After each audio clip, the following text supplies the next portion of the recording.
Okay, तो पिछली class का हमारा टॉपिक था storage classes in C programming. 4 type की स्टोरेज क्लासेस होती हैं। Auto, register, static. तो ऑटो, रजिस्टर, स्टैटिक हमने पढ़ा था, अभी बचा था हमारा एक्सटर्न। एक्सटर्न के बारे में आज पढ़ेंगे हम।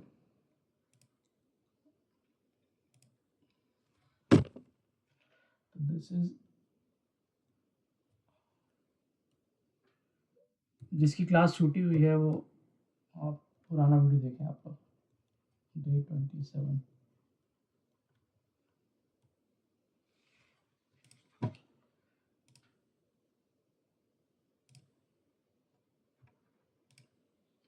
ये था टॉपिक है extern storage class in C.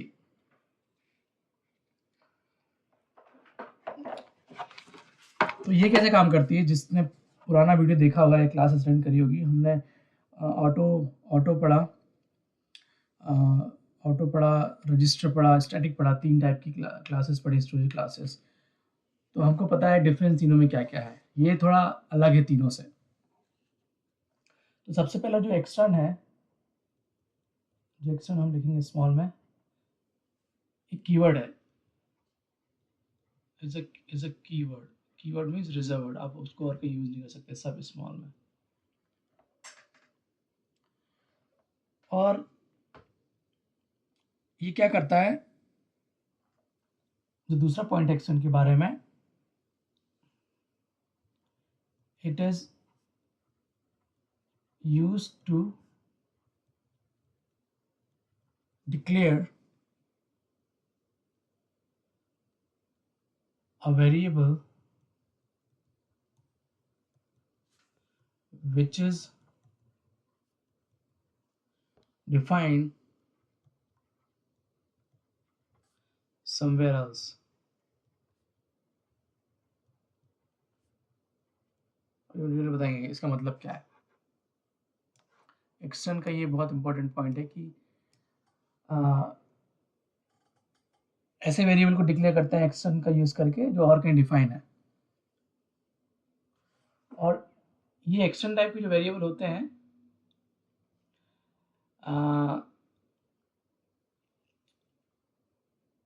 Memory is not allocated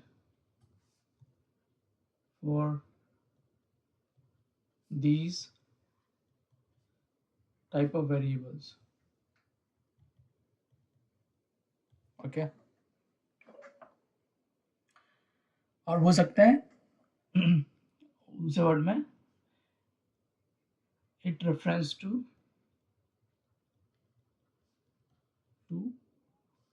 variable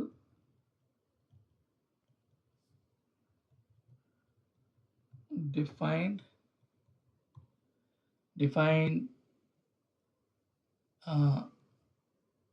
at some other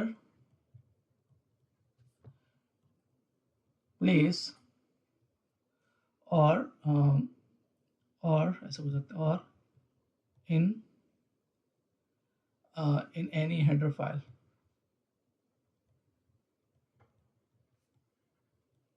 दो पॉइंट है ये। तो सिंटेक्स कैसा होता है?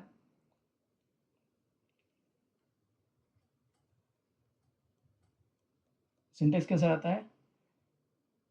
एक्सटर्न और डेटा टाइप और वेरिएबल का नाम, ये सिंटेक्स है। ठीक है, अभी एग्जांपल बताता हूँ मैं। एग्जांपल बताने के पहले कुछ चीज़ बताना चाहता हूँ जो हमने पहले शायद नहीं कवर की होगी। जब हम ऐसे लिखते हैं, आप जब ऐसे लिखते हो इंटीजर ए, तो क्या बोलते हैं उसको? This is definition. मतलब वो हो सकता है we are defining a variable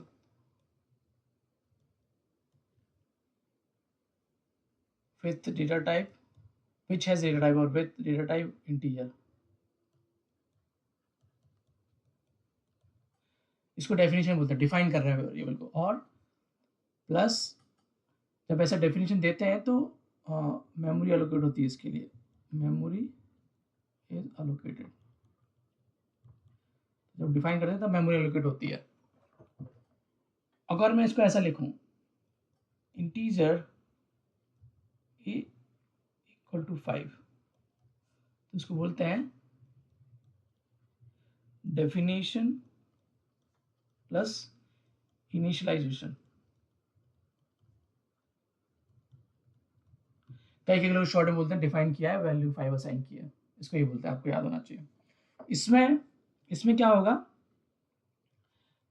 memory allocate होगी, मेमोरी एलोकेशन प्लस इनिशियलाइजेशन, मतलब कुछ वैल्यू इसमें इनिशियलाइज करोगे इस मेमोरी में। ऊपर वाली लाइन में सिर्फ मेमोरी एलोकेट होगी, वैल्यू कुछ हमने इनिशियलाइज नहीं किया। जो तीसरा चीज है अभी, अगर मैं इसको ऐसा लिखूं, एक्सटर्न इंटीजर ए, जो कि हम अभी पढ़ रहे हैं, एक्सटर्न इंटीजर ए, इसका मतलब क्या है,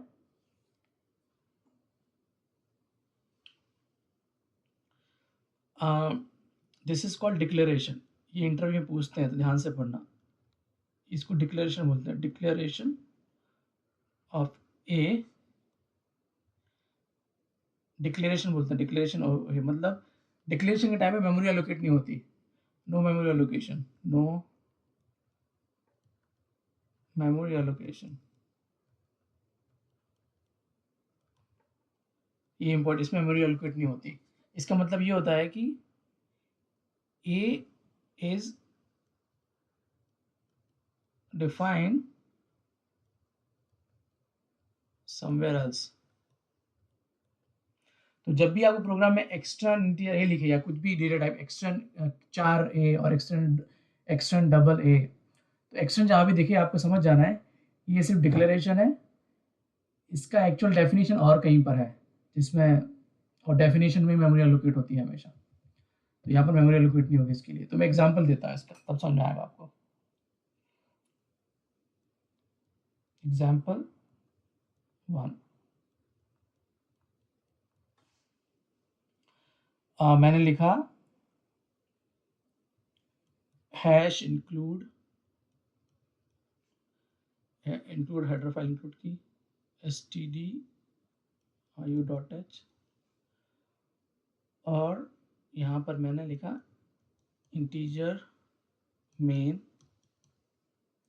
ओपनिंग ब्रेस, और यहाँ इसके अंदर लिख दिया मैंने एक्सटर्न इंटीजर ए, और मैं प्रिंट कर रहा हूँ यहाँ पर print f double quote percentage d, ये डेटा टाइप इंटीजर है, कॉमा ए, और ये रिटर्न 0 है 0, और ये क्लोज कर दिया। तो अभी इस प्रोग्राम को जब मैं कंपाइल करूंगा तो कंपाइलेशन आ रहेगा, बोलेगा कि variable A is not defined, कि एक्सटर्न लिखा है मीन्स कंपाइलर ये समझते हैं एक्सटर्न मीन्स कंपाइल करते टाइम उसको और कहीं मिलना चाहिए वेरिएबल। तो डिफाइन कहाँ पर है इसके, इसमें फॉर एग्जांपल कि हम उसको डिफाइन कहीं भी कर सकते हैं, मेन के पहले या बाद में, हम यहाँ करते हैं पहले मेन के ऊपर कर देते हैं डिफाइन। हम इसको लिखते हैं इंटीजर ए इक्वल टू 100, तो ये क्या होगी, ये होगी डेफिनेशन। डेफिनेशन में इसको मेमोरी मिलेगी, मेमोरी एलोकेट होगी रन टाइम पे, वो जो कि 4 बाइट होगी, आप डिपेंडिंग अपॉन द आर्किटेक्चर, ठीक है। अब जब कंपाइलर इस लाइन पे आएगा, कंपाइल करेगा, तो इससे एक्सटेंड जैसे दिखेगा तो उसको समझेगा ओ ये जो वेरिएबल है ए, ये और कहीं डिफाइन है, उसकी मेमोरी में ऑलरेडी है कि लाइन नंबर सेकंड पे ही डिफाइन है, तो समझेगा ये वो वाला वेरिएबल है जो लाइन नंबर 2 पे है, तो यहाँ पर कोई एरर नहीं देगा। इसको बोलते हैं डिक्लेरेशन। डिक्लेरेशन एक्सटर्न लिखा है मीन्स कंपाइलर को बता रहे हैं कि और कहीं डिफाइन है ये, तो ऊपर वाली लाइन में डिफाइन है, उससे मिल जाएगा रेडियन। जब ए के वैल्यू आप प्रिंट करेंगे तो आएगा 100 जो रेफर कर रहा है यहाँ पर, और रिटर्न हो जाएगा। इसको प्रोग्राम, ये एक एग्जांपल है, मैं इसको रन करके देखता हूँ।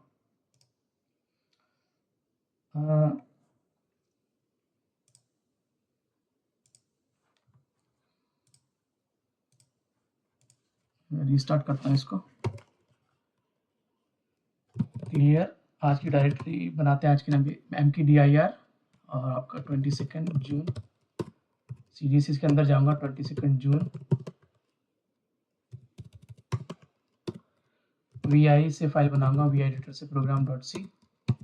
अब इंक्लूड stdio.h, और अभी हम एक डिफाइन नहीं करते, सिर्फ डिक्लेयर करते हैं।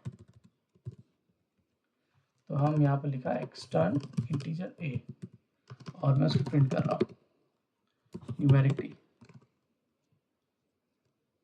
t a, और आपका यहाँ पर एज यूजुअल आपका रिटर्न 0। अगर मैं इसे कंपाइल करूँगा देखते हैं क्या एरर आता है। तो बाहर जाता हूँ मैं, एस्केप दबाऊँ कीबोर्ड से, Shift:W और इसको कंपाइल करता हूँ। तो जैसे मैंने बताया इसको एरर देना चाहिए अगर मैं सही बोल रहा हूँ। तो ये देखो क्या बोल रहा है ये, अनडिफाइंड रेफरेंस टू ए, उसको मिल नहीं रहा है ए, और क्योंकि हमने एक्शन यूज़ किया है तो हम कंपाइलर को बता रहे हैं कि भाई ये और कहीं डिफाइन है, बट वो डिफाइन हमने किया नहीं, इसलिए बोल रहा है अनडिफाइंड। तो वापस जाएंगे, इसको तो डिफाइन करेंगे। इस पॉइंट पे ये इसको बोलते हैं declaration, no memory allocation, declaration that is, और memory is not allocated. External वाले जो वेरिएबल उनकी मेमोरी एलोकेट नहीं होती। मेमोरी एलोकेट होना जरूरी है, वो कहाँ से होती है और एलोकेट, क्या आप उसको डिफाइन करते हो, इंटीजर है, ये डेफिनेशन है, ये definition, memory is allocated. Memory allocated होगा तभी आप वेरिएबल यूज कर सकते हो, नहीं तो नहीं कर सकते, कंपाइलेशन एरर आएगा। तो अभी कुछ वैल्यू असाइन नहीं की अपन ने, तो देखते हैं बाय डिफॉल्ट क्या देता है। फिर से कंपाइल करूंगा इसको मैं, तो कंपाइल हो गया मैं, और मेक श्योर करेंगे एग्जीक्यूटेबल बनी। तो देखो एग्जीक्यूटेबल बनी यहाँ पर इस लाइन में, और इसको मैं रन करूंगा तो 0। इसको थोड़ा बेटर करते हैं ताकि दिखे, इसको लिख सकते हैं वैल्यू ऑफ ए इज ऐसा, और नहीं, उसको रिटर्न करने के पहले आप एक लाइन, ब्लैंक लाइन इंसर्ट कर देते हैं। इसको फिर से कंपाइल करूंगा मैं, कंपाइल हो गया, मेक श्योर करूंगा एग्जीक्यूटेबल बनी, यहाँ बन गई है इस लाइन पे, और e डॉट आउट। तो देखो वैल्यू ऑफ ए इज 0, हमने क्योंकि उसको इनिशियलाइज नहीं किया, और जो ग्लोबल वेरिएबल है उनका बाय डिफॉल्ट वैल्यू 0 रहता है। हम बाद में भी नेक्स्ट टॉपिक में पढ़ेंगे। इसको अपन 100 से इनिशियलाइज कर दोगे उसको, तो ये क्या बोलेंगे इस लाइन को, हमने वेरिएबल को डिफाइन भी किया है और इसको इनिशियलाइज भी किया है। तो डेफिनेशन प्लस इनिशियलाइजेशन बोलते हैं इस लाइन नंबर 2 को, ठीक है। और लाइन नंबर 6 को बोलेंगे सिर्फ डिक्लेयर किया है, डिक्लेयर किया है। ये जो ए है ये वाले ए की मेमोरी को शेयर करेगा एक्चुअली, ठीक है। मैं कंपाइल करूंगा फिर से, इसको कंपाइल हुई, रन करूंगा तो वैल्यू ऑफ ए इज 100, क्योंकि वो डिक्लेरेशन का जो वेरिएबल है उस लाइन वाला उसी को रेफर कर रहा है, ठीक है। और बाद में अगर इसके बाद बाकी आप फिर से चेंज कर दो वैल्यू इसकी, ए इक्वल टू 200, तो प्रिंटफ फिर से देखते हैं क्या वैल्यू आती है, वैल्यू ऑफ ए, या न्यू लाइन कैरेक्टर देना पड़ेगा नहीं तो साथ में दिखेगा, value of A is %d, फिर से प्रिंट करते हैं, देखते हैं क्या आता है। तो फिर से कंपाइल करूंगा मैंने चेंजेस किए, कंपाइल हुआ, मैं रन किया 200, तो वैल्यू अपडेट कर सकते हैं बाद में। अब ये जो प्रोग्राम मैंने एग्जांपल दिखाया एक्सटर्न का, ये बहुत बेसिक एग्जांपल है, रियल प्रोजेक्ट्स में ऐसा नहीं होता। रियल प्रोजेक्ट में डेफिनेशन होता है वो किसी हेडर फाइल में रखते हैं हम, और उस हेडर फाइल को मल्टीपल डॉट सी फाइल में इंक्लूड करते हैं ताकि सेम सारी फाइल सेम ही वेरिएबल को रिफर करें। तो हम क्या करते हैं, नेक्स्ट टॉपिक, हम खुद की हेडर फाइल बनाते हैं।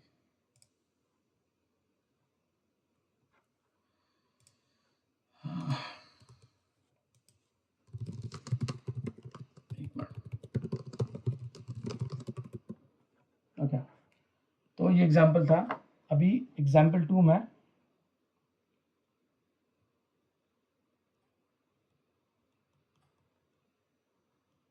एग्जाम्पल 2 में क्या करेंगे हम, we will create our own header file। अभी तक हम प्रीडिफाइंड हेडर फाइल यूज करते थे, sdtiu.h, वो सिस्टम ने दी है, हमें लाइब्रेरी ने दी है।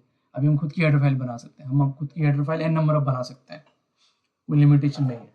We will create our own header file और वी विल डिफाइन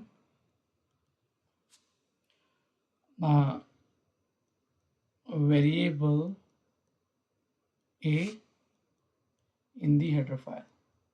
ऐसा करेंगे, instead of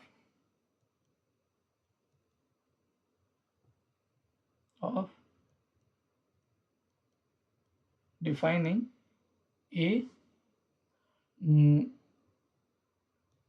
above main function. पहले above मेन फंक्शन के ऊपर डिफाइन करें, राइट, मेन फंक्शन यहाँ पर ये मेन फंक्शन है, इसके ऊपर डिफाइन कर रहे थे। अभी क्या करेंगे, इसको पूरा ये उठाएंगे और हेडर फाइल में डाल देंगे। तो कैसा रहेगा, पहले एक हेडर फाइल बनाएंगे हम, let's say how to create header file.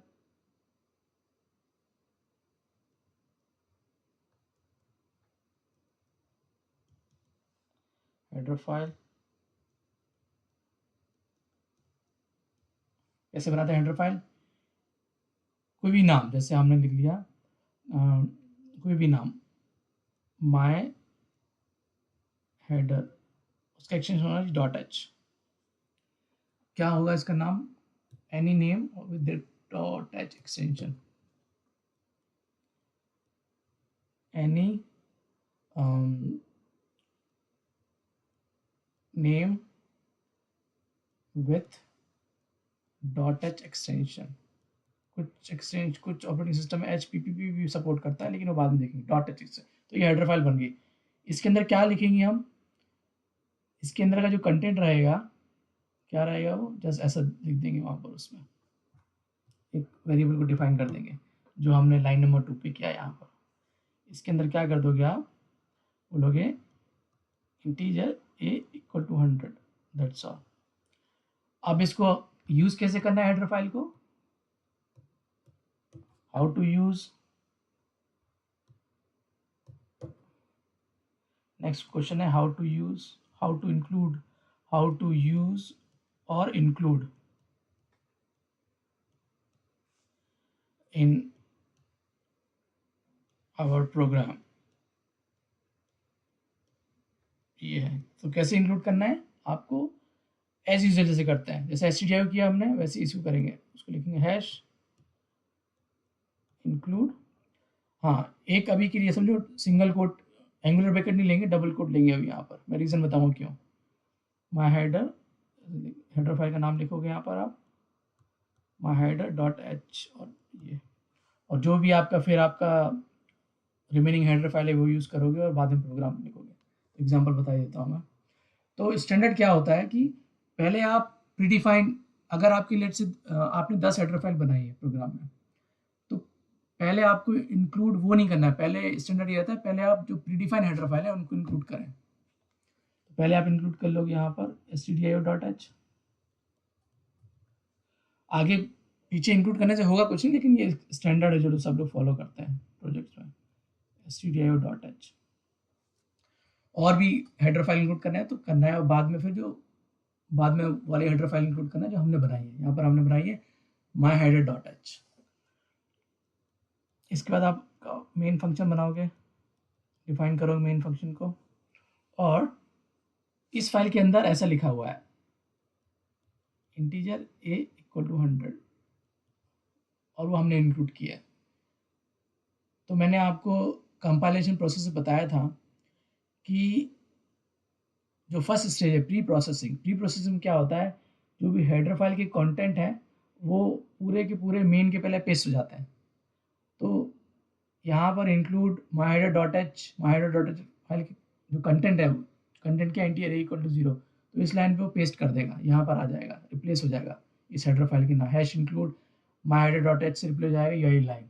मैं आपको दिखाऊंगा कैसे एक्सपांड हुआ, हम मैनुअली देख सकते हैं वो। और बाद में आप लिखोगे यहाँ पर जो एक्सटर्न इंटीजर ए, इसका मतलब डिक्लेयर है, डिक्लेयर किया यहाँ पर, डिफाइन और कहीं किया है, तो डिफाइन कहाँ किया, हेडर फाइल में डिफाइन किया है, और आप इसको यूज कर लोगे। printf %d और ए का वैल्यू, और यहाँ पर रिटर्न 0। ठीक है, हम इसको रन करके देखते हैं। तो हम हेडर फाइल बनाएंगे, क्या करते हैं, पहले हेडर फाइल बनाते हैं। यहाँ पर क्या क्या है, दो फाइल है, एक हेडर फाइल बनाते हैं myheader.h, ठीक है, my कुछ भी नाम दे सकते हैं, .h एक्सटेंशन होना चाहिए। और यहाँ पर मैंने क्या किया, हेडर फाइल में आप कुछ भी कोड ले सकते हो ज़रूरत के हिसाब से, कोई लिमिटेशन नहीं है कि आपको सिर्फ वेरिएबल डिफाइन कर सकते हैं, आप एक फंक्शन भी डिफाइन कर सकते हैं उसके अंदर, हम बाद में देखेंगे वो। तो यहाँ पर मैंने क्या किया, integer a equal to 100 define किया वेरिएबल, इनिशियलाइज भी कर दिया और इसको सेव किया। तो इस फाइल में एक ही आप कैट करके देख सकते हो स्क्रीन पर ही, इसकी कंटेंट क्या है, कंटेंट क्या है, सिर्फ एक वेरिएबल हमने डिफाइन किया है इसके अंदर, और कुछ नहीं है।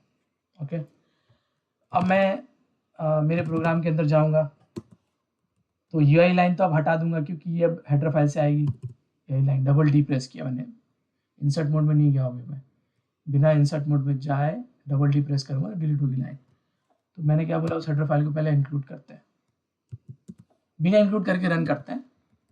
तो बिना इंक्लूड करके रन करते हैं पहले, तो एरर आएगा अनडिफाइंड है, देखते हैं, escape shift colon gcc program.c, ये देखो वो same error, undefined reference to A, दो बार इसलिए आया क्योंकि हमने दो बार यूज़ किया है, दो बार प्रिंट किया है वैल्यू मेन के अंदर, तो ये उसको डेफिनेशन नहीं मिल रहा इसलिए बोला अनडिफाइंड है।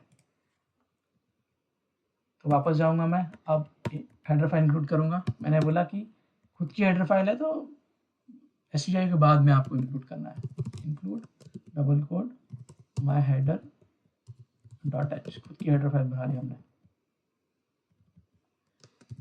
इसको बोल सकते हैं this is our own header file. Okay, अब इसके अंदर तो डिफाइन है, लाइन नंबर 3 हेडर फाइल के अंदर डिफाइन है, तो एरर नहीं आना चाहिए। देखते हैं, फिर से सेव किया फाइल को मैंने, कंपाइल किया, एरर नहीं आया, ये देखा 100 to 100, तो ये वैल्यू प्रिंट होगी 100 to 100। तो अब मैं दिखाता हूँ कि, एक बार फिर से दिखाता हूँ, पहली क्लासेस में मैंने बताया है कि आप जब प्री प्रोसेसिंग करता है तो जितनी भी हेडर फाइल इंक्लूड की उनको उनके कंटेंट इस फाइल के अंदर रिप्लेस कर देता है वो। तो मैं फिर से दिखाता हूँ रियल एग्जांपल एक, अभी तक तो हमने stdio के कंटेंट देखे हैं, अभी myheader.h के कंटेंट देखते हैं। तो मैं बाहर आऊँगा फाइल से, अभी हम मैनुअली बिल्ड करेंगे इस प्रोसेस को, एक बार पूरे स्टेजेस नहीं करेंगे बिल्ड, मैं पहले डिलीट कर देता हूँ a.out को। और क्या था, मुझे वाली फाइल बिल्ड करना है जो प्री प्रोसेसिंग के बाद बनती है, उसके लिए सिंटेक्स क्या था, gcc -e program.c और -o program.i, जो फाइल बनती है प्री प्रोसेसिंग के बाद उसका एक्सटेंशन होता है .i। ठीक है, तो बिल्ड ये किया बिल्ड मैंने, तो इससे एक फाइल बनी होगी program.i, उसका साइज भी ज़्यादा होगा क्योंकि उसमें उसके अंदर इस फाइल के अंदर जो प्रोग्राम में दोनों हेडर फाइल है ना अपनी, stdio का भी कंटेंट होगा और उसके बाद myheader.h के भी कंटेंट होगा। तो वेरीफाई करते हैं, देखते हैं मिलता है कि नहीं मिल रहा है यहाँ पर program.i। तो एंड में जाता हूँ मैं, तो देखोगे आप ये तो अपना कोड है एज इट इज, और ये देखो ये दिखा रहा है इंटीजर a इक्वल टू 100, ये किससे आ रहा है, वहाँ हेडर डॉट एच से आ रहा है। और आप ऊपर जाओगे, आप इसके ऊपर जाओगे तो लाइन नंबर 735 के ऊपर जितनी भी लाइन है टॉप पे जाओगे, देखो ये 1 से लेकर तब वो stdio डॉट की कंटेंट है पूरा, इतनी सारी लाइन। तो आप ऐसे एक्सपैंड देख सकते हो। इसमें किसी को कोई डाउट?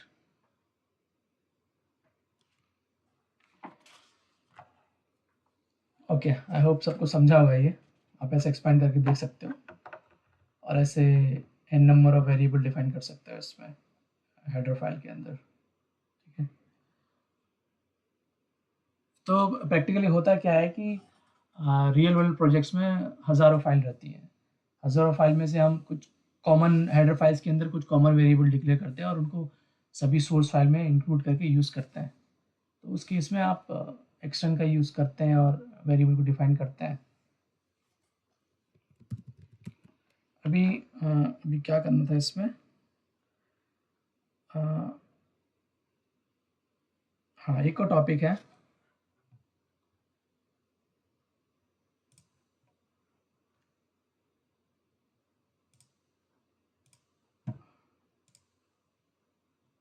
अभी एक और टॉपिक है इसमें,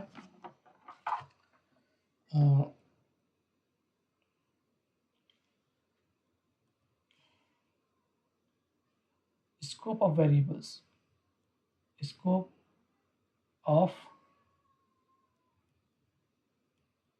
वेरिएबल्स। स्कोप मीन्स उसको किस एरिया में आप यूज़ कर सकते हो। शायद पुरानी क्लास में मैंने बताया स्कोप कहाँ से कहाँ तक। तो एक एग्जांपल देता हूँ मैं।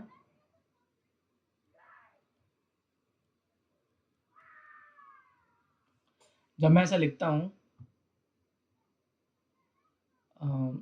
ये एग्जांपल 1 है। जब मैं ऐसा लिखता हूँ इंटीजर मीन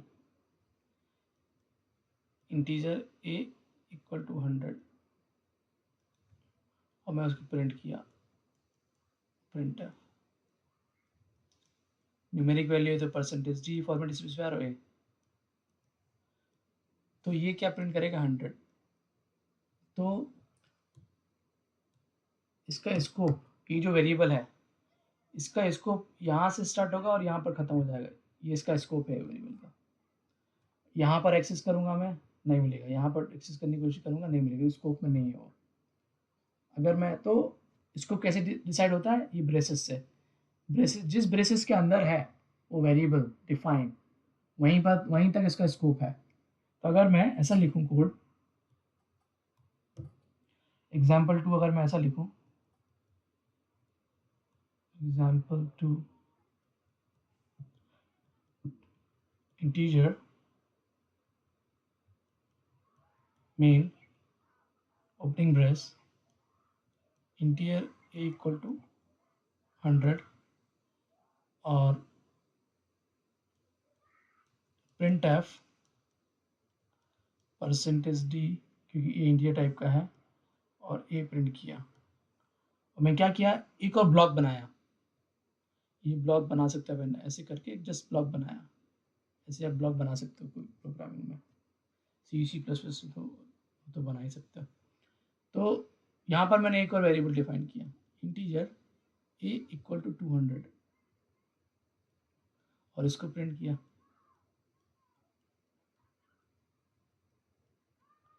परसेंटेज d। चलो मैं एक और लेता हूँ यहाँ पर स्कोप में, एक और बनाता हूँ ब्लॉक। ये ब्लॉक बोलते हैं इसको, ब्लॉक ऑफ कोड। और स्कोप ब्रेसेस के अंदर यहाँ पर एक और वेरिएबल मैंने डिफाइन किया, इंटीजर a, और इसको इनिशियलाइज दी 300। फिर से मैंने प्रिंट किया इसको, printf परसेंटेज d, ठीक है। फिर यहाँ पर मैंने रिटर्न कर दिया और क्लोज कर दिया। तो अभी आप देखो, हाथ एक ही नाम के हमने 3 वेरिएबल बना दिए। यहाँ पर भी है a, यहाँ पर भी है और यहाँ पर भी है। कंपाइलेशन नहीं आया क्योंकि सबका स्कोप अलग अलग है। इतना ये समझो कि इंटीरियर में एक कॉलोनी है, उसमें अलग अलग घर है। ये एक ब्लॉक जो है ना, यहाँ से यहाँ तक एक घर ये है, दूसरा घर ये है और तीसरा घर ये है। मान लो कि तीसरा घर ये कॉलोनी है। तो दो घर में, दो अलग अलग घर में, हाउसेस में एक नाम के दो, एक सेम नाम के लोग एक से ज़्यादा घर में हो सकता है। आपके पड़ोस में भी एक राहुल नाम का बंदा हो सकता है, आपके घर में भी एक बंदा हो सकता है, लेकिन दोनों घर अलग अलग तो चलेगा। एक ही घर में दो नाम के बंदे नहीं होंगे, तो इसमें कोई एरर नहीं आएगा। लेकिन जब ये रन करूँगा तो प्रिंट करते टाइम क्या होगा, ये ए जो किसका प्रिंट करेगा, ये वाला ए प्रिंट करेगा, क्योंकि ये अपने घर वाले को रेफर करेगा। ये जो ए प्रिंट करेगा, ये वाला प्रिंट करेगा, क्योंकि ये अपने घर में जो है, जो उसके स्कोप में है, लोकल स्कोप में, वो वाला प्रिंट करता है। और ये जो ए प्रिंट करेगा, वो ये वाला प्रिंट करेगा, क्योंकि इसका स्कोप यहाँ से लेकर यहाँ तक है। अब एक इसमें एक ट्रिकी पॉइंट है। अगर मैं इंटीजर मेन के ऊपर एक और डिक्लेयर कर दूं, अगर मैं ऐसा लिखूं, देखो इंटीजर ए इक्वल टू 1000, अब मैं प्रिंटफ मेन के बाहर तो लिख नहीं सकता, एरर आएगी। मेन की पहले नहीं लिख सकता, प्रिंटफ एरर आएगी, ये अलाउड नहीं है। अब अगर प्रिंटफ में लेट्स से यहाँ लिखता हूँ प्रिंटफ, ठीक है,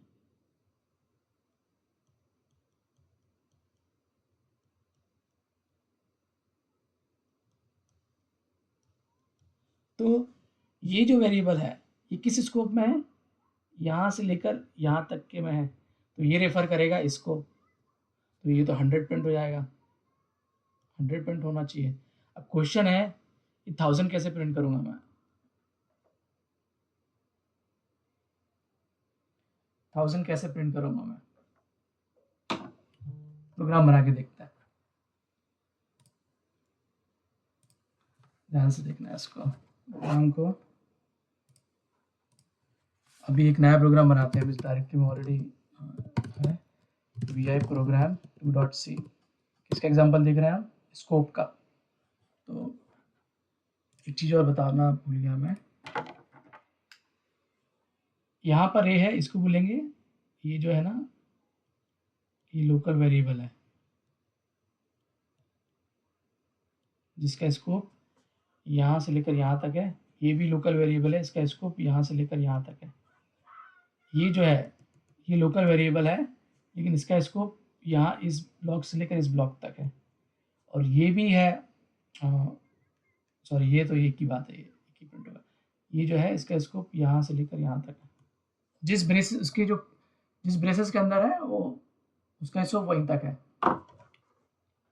तो प्रोग्राम में एक रन करके दिखाता हूँ इसके ऊपर, hash include integer main opening brace closing brace, यहाँ पर रिटर्न 0। अभी हम यहाँ से स्टार्ट करते हैं, एक ब्लॉक बनाते हैं। ये लिखते हैं यहाँ पर integer a equal to let's say 200, और इसको आप प्रिंट करोगे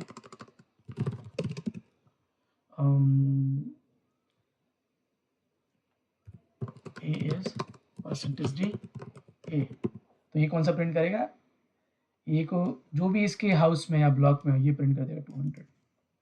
अभी मैं इसके ऊपर एक और वेरिएबल बनाता हूँ, इंटीजर ए इक्वल टू 300, और इसको मैं प्रिंट करता हूँ इसके बाद यहाँ पर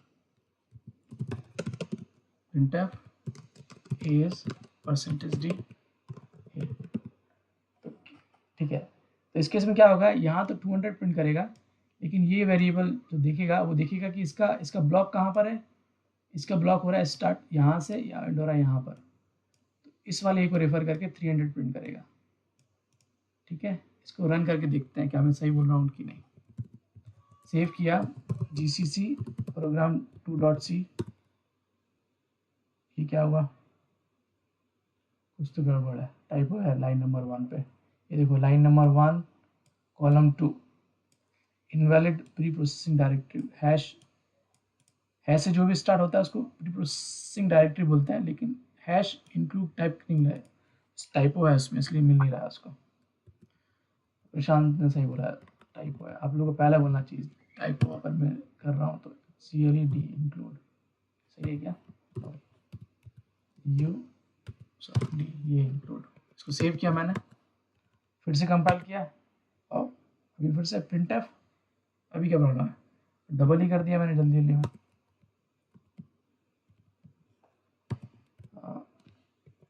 फिर से सेव किया, फिर से कंपाइल किया, ये कंपाइल हो गई, तो ये रन किया मैंने, देखो 200 देन 300। यहाँ पर फाइल दिखाऊं मैं आपको, तो देखो पहले ये वाला printf आया, तो इसमें क्या, ये क्या प्रिंट करेगा, लोकल वाले ब्लॉक जो लोकल है, इसके लोकल कौन है, इस ब्रेस के अंदर है, जो ब्लॉक के अंदर है, तो 200 प्रिंट कर दिया। और जब इस printf पे आया तो ये जो एक इसको रेफर करेगा, ये वाले को रेफर नहीं करेगा क्योंकि ये इसका सेपरेट घर है, ठीक है, इसके ब्लॉक में जो है उसको रेफर करेगा। तो इसके ब्लॉक में क्या है, इसका ब्लॉक यहाँ से स्टार्ट होता है, ये और यही लाइन, तो ये इसको रेफर करेगा, इसलिए 300 प्रिंट हो गया, ऐसे ब्लॉक काम करता है। अब मेरा क्वेश्चन है, सॉरी इसको VI पे जाता हूँ मैं, पहले तो ये रिटर्न के पहले एक न्यू लाइन डालता हूँ, सॉरी printf कीबोर्ड से काफ़ी दूर है तो टाइपिंग मिस्टेक ज़्यादा होती है, ओके। तो ये किया, अब मैं क्या किया, एक और किया, यहाँ पर डिफाइन किया और उसको इनिशियलाइज किया 400 से। अब मुझे बताओ कि अब इसको जब मैं रन करूँगा तो देखो ये तो श्योर है कि ये जो लाइन है वो 200 ही प्रिंट करेगी क्योंकि ये इसका ब्लॉक यहाँ से यहाँ तक है। ये जो A है ये रेफर करेगा इसको, क्योंकि ये जो printf है ये वाले ब्लॉक के अंदर है, इस ब्लॉक के अंदर है, ये 300 प्रिंट करेगा। अब क्वेश्चन है कि ये A = 400 कैसे प्रिंट करूँगा मैं, इसको पहले रन करके देखते हैं 200 300 प्रिंट कर रहा है कि 400 प्रिंट कर रहा है। GCC program.c successful built binary, इसको एग्जीक्यूटेबल बनी, इसको रन किया, 200 300 ही आ रहा है, 400 कैसे प्रिंट होगा। तो इसकी ट्रिक ये है कि आपको बाहर वाला प्रिंट करना है, तो उसको बताना पड़ता है यहाँ एक, ये जो ये A है ये रेफर करे वेरिएबल को ऐसे जो और कहीं डिफाइन है दूसरे स्कोप में बाहर इसके, तो उसके लिए मैं एक्सटर्न इंटीरियर लिखता हूँ, ठीक है। तो यहाँ जब आएगा, जब इसको रेफर करेगा, तो अब क्वेश्चन ये है कि ये जो A है ये किसको रेफर करेगा, 300 को रेफर करेगा या 400 को रेफर करेगा, या फिर एरर आएगी प्रोग्राम में। ताकि ये लिखा है इसका मतलब ये है कि ये जो A है उसको रेफर कर रहा है जो और कहीं डिफाइन है, दूसरे स्कोप में डिफाइन है। यहाँ तो एक ही स्कोप है, हेडर फाइल तो इंक्लूड की नहीं, तो लाइन नंबर 3 पे भी है = 400, बाकी लोकल स्कोप में तो 300 है, इसका मतलब है और किसी स्कोप में है जो स्कोप, तो यहाँ एक ही है जो इंटीरियर में इनके पैल है। देखते हैं क्या रन होता है। अगर ये 400 प्रिंट करेगा तो 300 कैसे प्रिंट करूँगा फिर मैं, वो प्रॉब्लम है। इसको मैं सेव करता हूँ, फिर से कंपाइल करता हूँ, program2.c, ये देखो एरर आया, देखो क्या हो रहा है, एक्सटेंड डिक्लेरेशन हुए follow declaration with no linkage, line number 13 पे एरर है।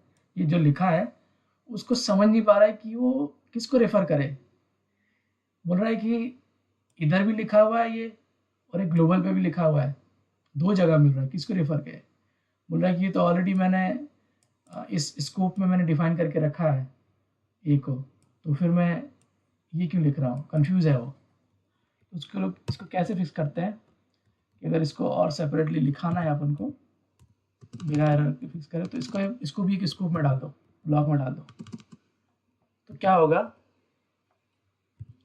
कि अब ये जो A है ये इससे कॉन्फ्लिक्ट नहीं करेगा, वो सीधे समझेगा कि ये और कहीं वाला है, शायद ये वाला है, इसको रेफर करना है। देखते हैं मैंने भी काफ़ी टाइम से प्रोग्राम नहीं बनाया इसके ऊपर। तो ये हो गया, इसको मैं कंपाइल करता हूँ, GCC program2.c, ये देखो बिल्ड हो गया प्रोग्राम, बाइनरी बन गई, एग्जीक्यूटेबल बन गई, एग्जीक्यूटेबल बोलना चाहिए। कोई बोलता है आपसे एग्जीक्यूटेबल और बाइनरी में क्या अंतर है, तो सेम चीज़ ये है कि दोनों में बाइनरी कोड होगा 0 1 के फॉर्मेट में, लेकिन जो एग्जीक्यूटेबल होगी उसको आप एग्जीक्यूट कर सकते हैं, बाइनरी को आप एग्जीक्यूट नहीं कर सकते, ये डिफरेंस है। ठीक है, तो एग्जीक्यूटेबल है, इसको रन किया तो देखो क्या 200 400 दोनों प्रिंट हो गए, लेकिन 300 प्रिंट नहीं हुआ इस बार। इस बार 300 प्रिंट नहीं हुआ, पहले तो 300 200 और 300 हो रहा था प्रिंट। इस बार 400 तो प्रिंट हुआ लेकिन 300 प्रिंट नहीं हुआ, तो उसको चेंजेस करना पड़ेगा प्रोग्राम में। वापस जाऊंगा मैं, देखो दो ही प्रिंट है हमारे पास, लाइन नंबर 10 पे और लाइन नंबर 15 पे। तो लाइन नंबर 15 वाला जो है वो उसके ब्लॉक में एक्सटर्न लिखा है, मतलब कंपाइलर को बोल रहा है वो कि ये रेफर कर रहा है दूसरे स्कोप को, नॉट द सेम स्कोप। ये सेम स्कोप में आपका ये है लेकिन इसको रेफर नहीं कर रहा है, ये इसका मतलब है दूसरे स्कोप वाले ए को रेफर कर रहा है, वो ये है। तो इसलिए इस लाइन पे 400 प्रिंट होगा। अब ये जो प्रिंट एफ है, ये एक्शन तो यूज़ नहीं कर नहीं रहा, तो जो ए है वो रेफर करेगा इसकी लोकल ब्लॉक वाले वैल्यू। 200 प्रिंट कर दिया तो 200 प्रिंट करेगा, यहाँ 400 प्रिंट करेगा, 300 कैसे प्रिंट करेगा। तो 300 प्रिंट करने के लिए आप इसके बाहर एक और प्रिंटफ लगाओ, यहाँ पर printf a is percentage D A. तो अब ये किसको रेफर करेगा, ये वाला जो है लाइन नंबर 18 वाला जो है किसको रेफर करेगा, इसको तो करेगा नहीं क्योंकि ये एक सेपरेट ब्लॉक है। इसको भी नहीं करेगा कि ये भी सेपरेट ब्लॉक है, ये तो दोनों को रेफर नहीं करेगा। किसको करेगा, इसकी जस्ट पेरेंट वाले को। इसका पेरेंट कौन ब्लॉक है, ये वाला, लाइन नंबर 6 से लाइन नंबर 22 तक, तो ये करेगा इसको रेफर। तो अब प्रिंट कर देगा वो 300। इसको मैं थोड़ा ब्लैंक लाइन दे दूँ, थोड़ा कंफ्यूजिंग नहीं रहेगा।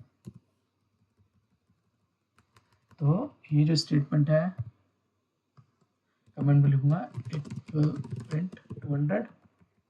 ये जो है ये एक्शन वाले को रेफर करेगा जो जो इसकी दूसरे स्कोप पे है और कहीं पर डिफाइन है लाइन नंबर 3 पे। It will print 400। और ये जो है इसके स्कोप वाले को प्रिंट करेगा ए को। तो इसका स्कोप क्या है, लाइन नंबर, इसका स्कोप स्टार्ट होता है लाइन नंबर 6 से लाइन नंबर 22, तो लाइन नंबर 7 पे उसको रेफर करेगा ये।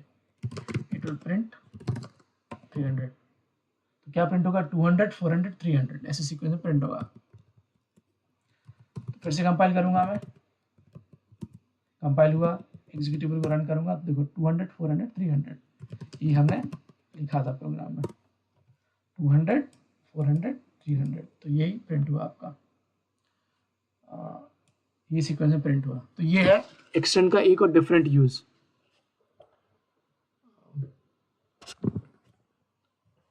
ठीक है, इसमें किसी को डाउट है, कोई भी सिली डाउट कुछ भी हो पूछो आप लोग,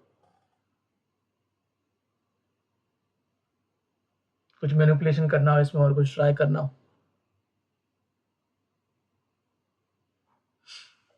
ओके ठीक है, तो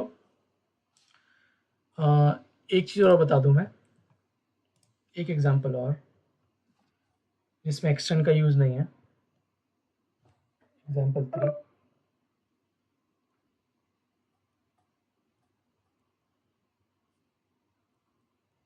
जब आप ऐसा लिखते हैं, प्रोग्राम बनाते हैं, हैश इंक्लूड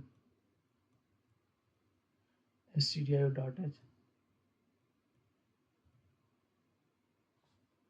और आप लिखते हो इंटीजर ए और लिखते हो इंटीजर मेन और यहाँ पर बनाते हो लेट्स इंटीजर बी,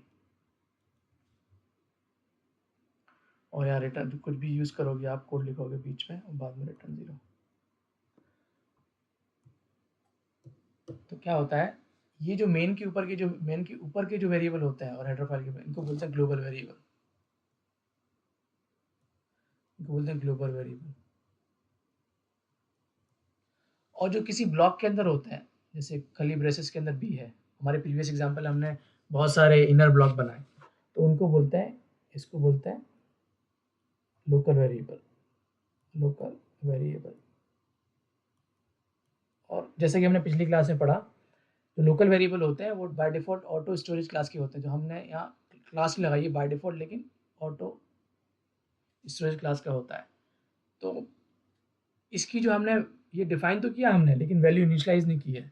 तो क्या होता है कि डिफ़ॉल्ट वैल्यू क्या होती है ऐसे वेरिएबल की जो डिफाइन किए हैं और ऑटो टाइप के हैं। Default is garbage value, garbage value, garbage और इनडिटरमिनेट, इनडिटरमिनेट जिसको आप डिटरमाइन नहीं कर सकते।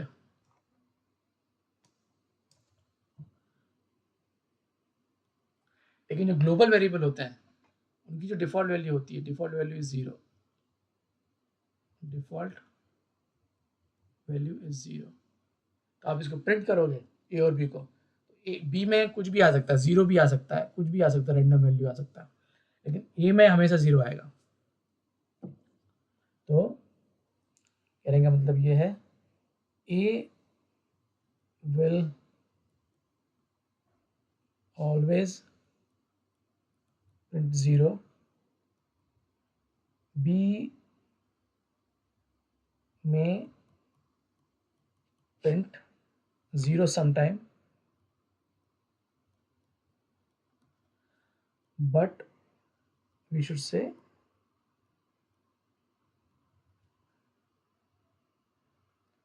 it will have or print garbage value, print garbage और indeterminate। और स्पेलिंग गलत डाल दी मैंने। रन करके देखते हैं प्रोग्राम को, क्या बोलना चाह रहा हूँ।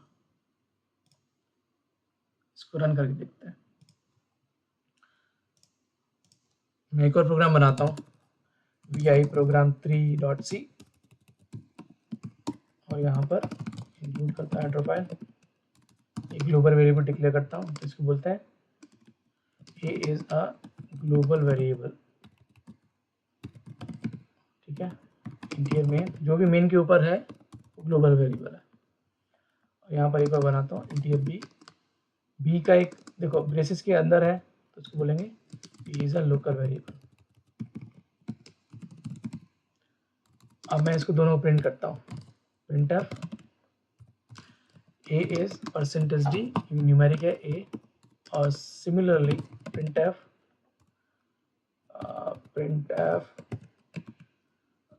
New line character b is percentage d b, और यहाँ पर आप एक ब्लैंक न्यू लाइन डाल दो and then return 0 as usual. अब इसको रन करता है, सेव किया, फाइल वी एडिटर से बाहर आया, सेव किया, gcc program 3.c, ये बिल्ड हो गया, बिल्ड होकर एक एग्जीक्यूटेबल बनेगा a.out। तो a 0 b 0, b भी 0, a भी 0 आ रहा है हमेशा, गार्बेज कभी तो आएगा। दूसरे विंडो पे जाके करते हैं प्रोग्राम को, विंडो पे करते हैं सेम प्रोग्राम को, टर्बो C++ पे, देखते हैं क्या आता है। लिनक्स पे तो मोस्टली 0 आ रहा है।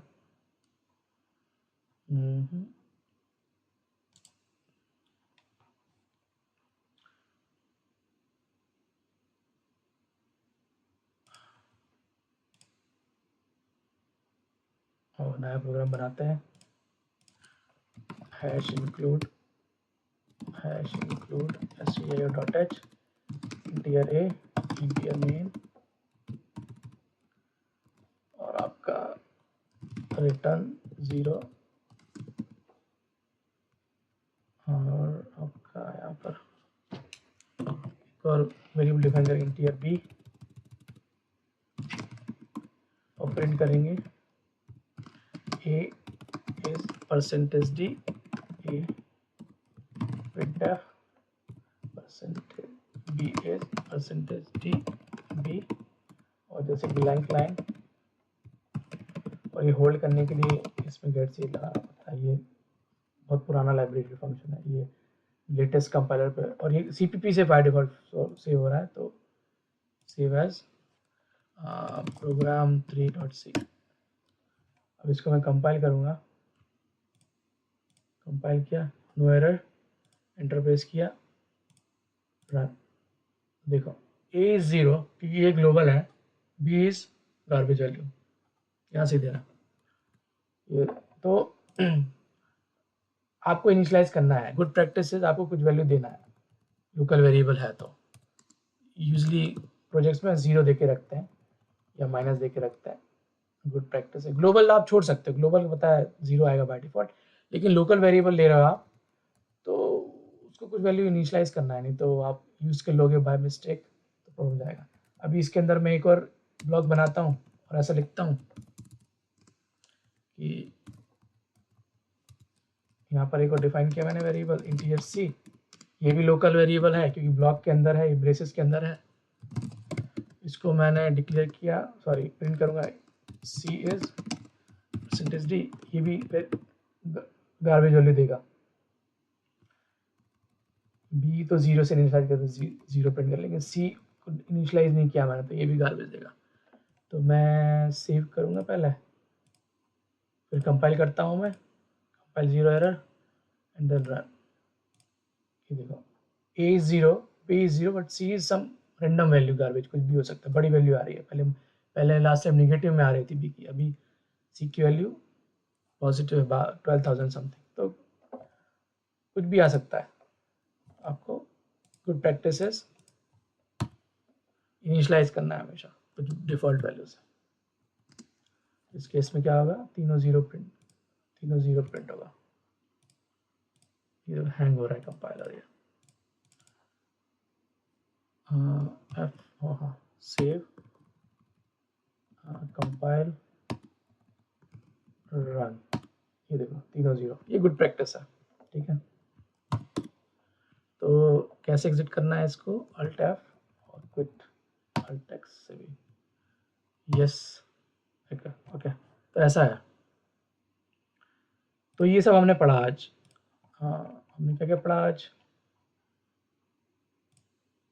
एक्सटर्न स्टोरेज क्लास, और फिर एग्जाम्पल दिया, खुद की हेडर फाइल बनाई हमने, इसके ऊपर वेरिएबल पढ़ा और या उसकी वैल्यूज और ग्लोबल लोकल वेरिएबल में डिफरेंस जाना, ठीक है। तो इसमें आपको किसी को डाउट नहीं है तो कल की क्लास में मिलते हैं। कल हम पढ़ेंगे अरेज, बहुत इंटरेस्टिंग टॉपिक है।